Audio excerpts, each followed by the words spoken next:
अस्सलाम वालेकुम नाजरीन, मैं हूं मोहम्मद अब्दुल हकीम। 7H न्यूज़ में आपका इस्तकबाल है। पुरानी हवेली के पास एक होटल का इफ्तिताह अमल में आया है। अलहाज कबूल पाशा सत्तारी साहब ने इसका इफ्तिताह किया और इस मौके पर MLC अल्ताफ रजवी और महमूद खादरी कारपेंटर भी मौजूद थे।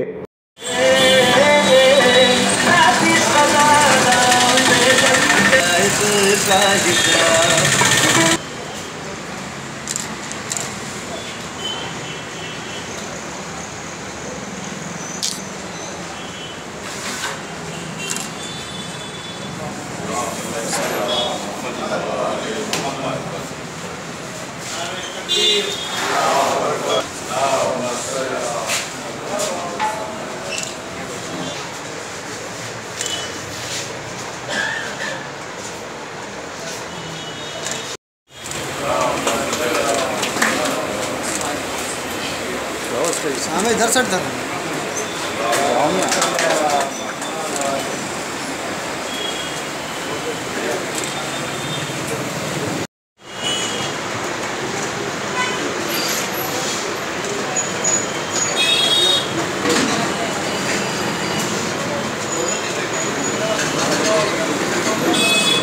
अब करेंगे आपको अपडेट, तो लाइक कीजिए, शेयर कीजिए, चर्चा करना ना भूले। 7H न्यूज़ आपकी आवाज़।